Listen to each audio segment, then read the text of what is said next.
So today I will be interviewing Mark Campbell of Marked Improvement Training Studio. Alright, so my first question is, what inspired you to open up your own training facility, like your vision? Well, if you knew why I was in fitness from the very beginning, I was injured and I had some needs that weren't mainstream needs. I wasn't a young fellow that just wanted to gain some muscle, and I wasn't someone who had just a little bit extra fat that wanted to lose it or any volume of that. For me, I realized that training wasn't as diversified and more as personal as it should be in the big box gyms. Part of the trends that trainers run will quite often include doing certain cookie cut programs, less conversation and more beatings. And unfortunately, people will only do what they are told to do if they are inspired. Motivation is gun to the head. You'll do anything if I'm telling you to, but inspiration is finding a purpose in something and knowing that the education part and knowing why that they are supposed to do it and having a purpose that relates directly to a person causes them to do it. Not having the ability to really do that in a training scenario that was available to me in the big gyms. I thought I really wanted to offer personal training. Now, I had first just ran away from the big box gyms, developed one of the training studios like you see here, but a single one. Right. And the results that I was having with people were all notable, were all amazing. They were all stories in themselves, news stories like you talked about. But having that one wasn't really affecting a lot. So at least having a studio, I could duplicate it and in fact quadruplicate it, and having 4 of them, and then being able to have a studio that had double the amount of hours that I was able to work. I was thinking I was being able to multiply it by 8, and training other trainers has always been a passion. Teaching and working with other trainers so that they can get the aspect of what it feels like to be being trained, so that they are more empathetic to what training is. So I hope that wasn't too drawn out, but it made it so that I really wanted to do my own thing. There wasn't a gym that could offer that. If you really want to do it, you can make things happen. Well, I think a lot of people go into a gym thinking, okay, I'm gonna do this, but they don't realize beyond that. Like they only know what they're taught in something like that, so they don't really get away from that. So having something like this really, it is like a personal connection. It is a life-changing, inspiring. Totally. That's awesome. I love that. Were there any hardships you had overcome with actually starting up the business? Yes. When I say anyone can do it, it takes some creativity. It takes a desire to want to do it, and you will get it done. Now, what will you overcome to get it done? Well, I didn't have bank financing to that degree. In my case, I had a little bit of creativity, and I did have a mortgage. So what I had done is I took a little bit of an equity credit on my mortgage. So I suppose I did have some financing, but not lots. Right. With that, I worked out on leases, and lease programs for the equipment really allowed me to get the equipment at a lower price, and with $1 owing at the end, or whatever small percentage was over at the end, I was really owning the equipment. I knew that I wasn't going to miss any of the payments. Right. But the lease companies were really good about it because it was their equipment, and I was just using it. So they were really good. So even though my credit was good, it wasn't really. It was a big extension of my credit. Right. That said, the same with the building. If they saw my purpose, and they did, they were way more. Yeah. So finding a good lease for a building, finding a good lease for equipment, that was really almost everything. The rest was designing what I wanted, having the look of the place and the construction, knowing that I had a very limited amount of money. Right. I gathered some trainers before we started, and I said, hey, we want to do this thing. Do you want to help me build it? And the trainers do more subcontracting work. So really, they were creating their own place by their own blood, sweat, and tear equity. We did manage to do it without any real labor costs. We found that between us, we knew a master electrician, we knew a person who did this and that, and we were able to do it. But ultimately, then it was starting, all the money was gone, now we need to make it happen. I sure learned quickly and the hard way that, if you don't prepare, and while I was building, I was thinking, I'll worry about clients later, and I'll just start training. Right. I kind of forgot about that. So it did start a little bit slower, because I had to do the preparation time once the building was open, all the dust was settled, and we did have to make some sacrifices, and I had a few things, material things that I had gained, and I sold a boat. I didn't want to, but I sold a boat to make sure that I had an extra couple of months of lease payments. And so there was hardships in there. There was like a couple of months where, again, it was almost always, I can base it all on lack of preparation. Or sometimes it would be a teammate that had, something happen where they had to go on to a different place in their life and kind of left hanging. So scramble, yes. There were some hardships financially. There was definitely some emotional hardships and mental. There's definitely some of that, because there's nobody left to turn to when you're the boss and you're the trainer and you're the Mr. Fix-It guy. There was definitely some hardships. But what doesn't kill you makes you stronger. I wouldn't trade them. I'm happily able to give up whatever material possessions got me to a place here, because now everything is moving quite comfortably. That's perfect. How did you determine then when you opened your initial services? And I guess, basically, how did you choose those? Or like, was it just sessions, like personal training sessions, or yeah? Mostly, we had, through continued education, which is a really big thing for me, going to conferences every year, I did learn some cool techniques, and they went into a toolbox. So, as it were, I had personal training, one-on-one, 1 hour training was my foundation. Right. Big on packages, on the bigger look, instead of it being, hey, let's just get you just enough to get you in the door and cover a month's worth of sessions. It was, let's look at a year. I cared more about looking at the whole person. So bigger packages, then adding in those little flavors that I'd learned along the way to create a better periodization. Yeah. And so some of the clients I've had for 12 years. One of the clients, she's been with me for 12 years.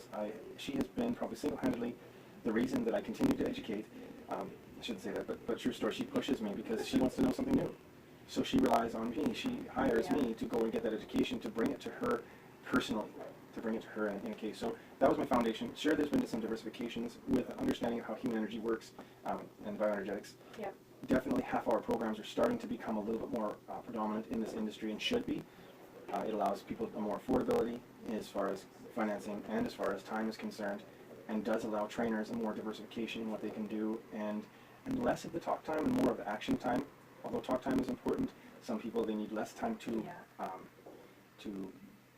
coach and more time just to do, and then the coaching can kind of come on the side. Perfect. What was the determining factor when you chose this location then? Things happen for a reason, Yeah. and a friend of mine who's an MMA fighter had a contest going on down the corner of town. I'd never go. I was looking at this, I had this picture in my mind of a rectangle building that I could place these. My picture was already created. Absolutely. And I needed just a big enough parking lot to cover the amount of people that would be there in the day. I needed just as much frontage, in a place where people could drive by, because I wasn't going to be paying huge money in advertising. And I had this picture. Coming home from this event, I drove by and my head did one of those, Well, double takes? double takes, and I saw the building that I had been picturing. And it had a small little "for rent" sign. And this building used to be an old Dairy Queen. It used to make you fat. Right. It makes you fit. So it was so neat. The red roof stood out, and the glass in the front, and the rectangular shaped freestanding building, because I thought with the people that might be growing, and such, I don't want to be attached to another building. Yeah. Always love a brick building, because you can throw stuff against the wall, and hopefully not clients, but it depends. It was perfect. So this is how, I did look around. This wasn't too far from my home. It's easily accessible, because this is the thing, I took this route to get home because it was easy accessible. It wasn't a back road, it was a front road. These are the things I would look for, frontage and all the things, but I found it very, very lucky. I didn't have to go through a real estate agent or an agent of any sort. Oh, that's perfect. Do you have any future plans with this then, or have you expanded? Yes. No? Yeah, okay. We did expand, and initially I expanded too soon. Okay. Because I thought this is so great, I want the whole world to experience it. I hadn't really had the whole wheel turning. And so I say to people, learn how the wheel turns. It's not about inventing the wheel, it's like learn about the wheel and how it turns. And then, you can add your spokes in how you do, but I just put my first spoke in a rim and was ready to start another place, and I did. And a city divided against itself cannot stand. It was really tough, because I was the inspiration for the business at the time. It was my dream, it was my plan, and it all hadn't unfolded, it hadn't turned fully. Right. And so when I started another one, I put staff there that were waiting for me to tell them what was next, and they weren't able to really create their own business. I hadn't really taught them, because I was working on this location. Right. I had a point where I realized the other one was really needing me, and it would have been daily even. Sometimes I'd be half a day here, and I'd go there for half a day. And it ended up being I was working 16 hours a day and trying to do more than what the human body should do. Definitely more than what my family was willing to put up with. And it came to a point where the lease expired, because it was a small, short lease that we had on that other building, more of a trial lease. And I didn't renew it. It was too much. It was a bit of embarrassment, because people were like, "Wow, you're growing so big." And that home studio that I told you about, I'd leased that out to another trainer so we could boast multiple studios, and we were doing kind of a really big thing. But one was just paying for another. Yeah. And there wasn't a lot of net success. Yeah, absolutely. We needed enough to live, and Yeah. at the point that wasn't happening. That said, if I was to do it all over again, because as I recoiled and just have really strengthened this building and this business, I've diversified my own business, as I mentioned a little before, and that really takes me to a place where I can't be too busy with other locations. If you are hungry, I don't want to say greedy, but hungry for that kind of business, certainly we could take this imprint and stamp it in other places. And we have even been offered, but it's just a little too much for, again, for a growing family. This is doing really good for us. Why go into that place? But the little modules of what we do and the modules of success are working so well that I personally am able to allow this business to keep running, and I do consultation for other people. I consult for other businesses that are starting their personal training program. But instead of trying to cookie cut and stamp what I found successful, I ask some of the same questions that you're asking now, find out what they are really good at, and help them stamp what they're good at, because then they're going to be really successful. So I've definitely been working more outside of Edmonton. I work in a lot of rural communities, in St. Paul, in Edson, even in Saskatchewan. I've got a couple of gyms that I've worked with. I'm really excited to be able to offer that. That allows me to duplicate, to expand, and not to put any more onus on me, and still be more financially successful by doing so. Well, you maintain your happiness too, for sure. That's the most important. Yeah. You can die a lot of money, and you're not happy, and you haven't left your family with a lot of happiness, then it's been all for nothing. That's perfect. So speaking of that then, how did you advertise, or did you just kind of let the building speak for itself? Originally, building speaking for itself, we used some social media. Right. I wasn't really big on social media. I wasn't good at social media because I didn't take the time to do that. But I did do some free mediums. We did the Groupon.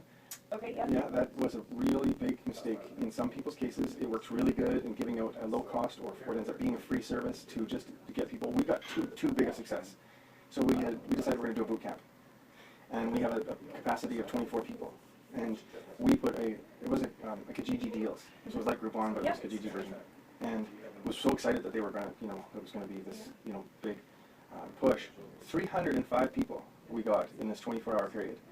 305 people signed up wanting this boot camp for a space of 24. So we thought, okay, well, we can duplicate it. How many times does 24 go into 3? It's still, that'd be 12 hours a day of boot camps minimum to cover these boot campees. Yeah. Worst thing is, we advertise these boot campees with one particular trainer that we have who was an ex-Edmonton Eskimo. So that was part of the reason that people bought into it. So here we had 305 people wanted this boot camp. So we had to change the parameters of this boot camp. It definitely brought us a lot of clients in the long run, but at first we looked like a bunch of clowns trying to run can you imagine the size of boot camp? Yeah. So we had about 75 people in a group, and we had 5 different trainers, including the trainer that said that he was going to be on. And we rotated through these groups doing different stations, and we were able to do these. And so That's a very smart way to go about it. well, it was the only thing we had to do it. And we had to do it at a park, in which we got the wrong name to the park, so it was a really bad start. It was like, good, you'll meet us at this park, and there were 2 parks side by side. They're all going to this one park looking for us. And then calling a studio that was now empty because we were all in the park training. So we managed to figure it out. And with Groupon, not all the people show up. So really it was only about half the amount of people. So we only had about 35, 40 people per group. But we also had 1 to 5 levels of fitness. So we had to really get diversified. We had to really break it down. And like, okay, Group 1, you've never exercised before. And we which group are you? We're Group 1. Okay, let's do this kid glove stuff. Yeah. And then the next group would come in. Who are you? We're Group 5. Okay. Yeah. And so I might do the cardio station. Someone might do a fast twitch muscle station. Someone might do a slow twitch muscle station. Someone might do a balance or coordination. We made stuff up. Just and we made it. We did things like that because I create programs that are pretty newsworthy. Right. Breakfast Television invited us to come and do a spot. If you ever get a chance to do those kinds of advertising, those make the biggest difference because someone will hear you, see your logo. I wear my jacket or my logo around. People start to recognize it. People will call me on the street and say, "Hey, are you Marked Improvement guy? Do you work there?" And people start to talk like that. So it's really grown. I think that those kinds of approaches were the best. But you know what? We only each need to do 100 sessions in a month. Every trainer only needs about 12.5 clients, and that's at 2 sessions per client per week. It really totals that 100 sessions, which is a pretty good, training, a good start to training. With that, any great trainer will get 9 clients of referrals from those. So essentially, from 12, you should get 9 referrals. That's if they don't renew. So if we look at it that way, our trainers didn't really need to have a lot of advertising. They just needed a push. Yeah, that's right. And some of the trainers here, 6 years now we've been in this building, some of the trainers still have the same existing original clients. We still do get new ones. People do move. People have gone on to different kinds of training, Right. Or the schedules will not meet. Every once in a while it happens. We still maintain a lot of our original It kind clientele. of feeds itself and Yeah. expands.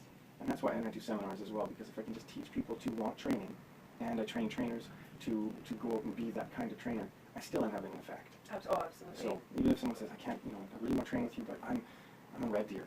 I know someone in Red Deer who's an amazing trainer. Let me hook you up. And they're still getting that, what I can offer Yeah, through absolutely. someone else. That's perfect. Then how did you assess the risk for reward when opening your own business? That was pretty easy. On paper, training looks really good. You know, if you just did a math at a $60 hour, and you were going to have 2 trainers in each shift, you know, morning shift and an evening shift, and each trainer was going to have only 5 clients, which is fine. 5 of their 8 hours that they're going to be here, which was going to be really easy to fill. And if it took those 5 sessions that they did, the 5 sessions that I was going to do, there was $600 in one trainer, and then we did that times 4 trainers. That was a $2,400 day. When the whole bills in the whole business were maybe $10,000 in a month, it was like, well, work for 4 days, and then it's, you know, it's great. It wasn't that, didn't work out that way. But risk versus reward, it was just open the doors and we were going to be busy.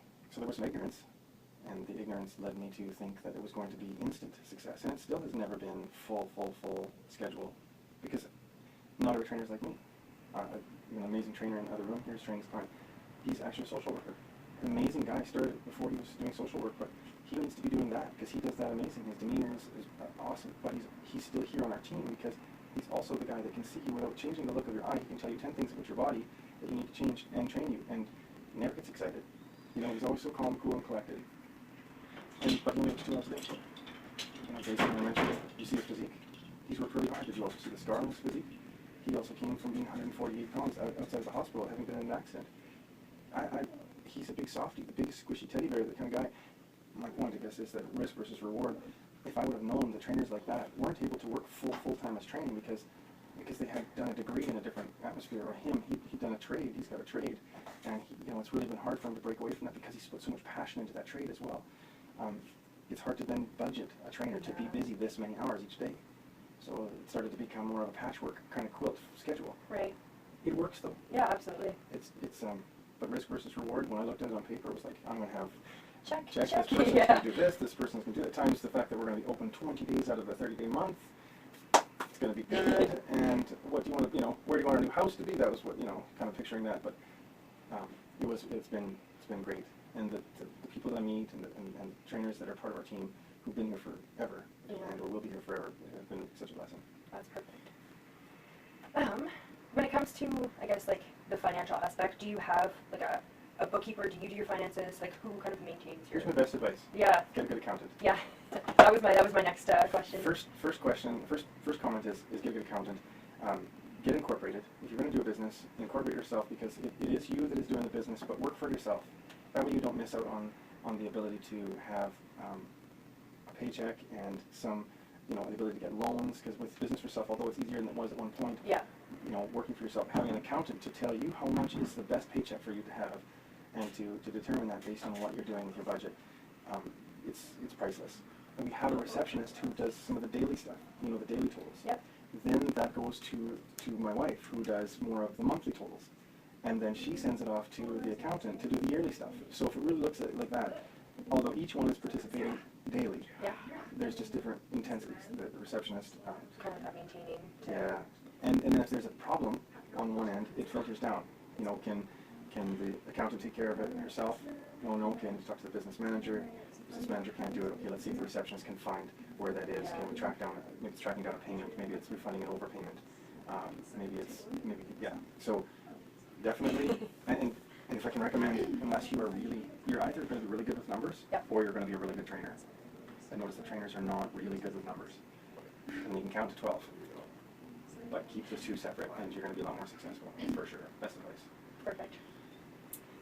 For your trainers then, are they employed under you, or do you kind of do that independent contract, they bring their own clients in, and they kind of rent out a space? It's halfway between. Yep. So it's subcontracting. The clients are our companies, Marked Improvement clients. And that's safe because then it's to protect the clients, to protect the trainers, and protect our business. If the trainer moves, leaves, gets hurt, the client now is protected that we have, they are part of our clientele. They're not just left under our umbrella without a trainer. Our umbrella now takes care of them, puts the best trainer possible for them. They have that kind of alternative. Exactly. And then we have a subcontractor agreement, which really gives them the ability to feel like they own their business. And their business is to take care of their clients, and they do treat it. So there is an entrepreneurship value. It is really a profit share.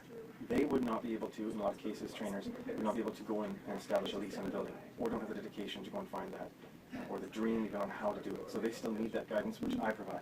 So training, In the studio, it's just a little bit different than in the gym. You're an employee, you get a small wage to do a big training hour. So in the gym, big gyms, $60 to $80, let's say closer to $80 sessions now, and a trainer is getting on average about 20. And that's a pretty good average, some less, maybe some more. So the trainers start to get really frustrated with getting 25%.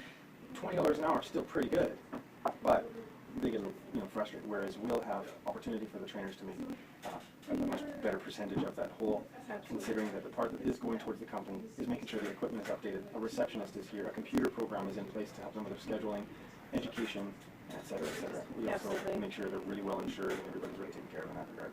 Perfect. So subcontracting is the best way to go, in my opinion.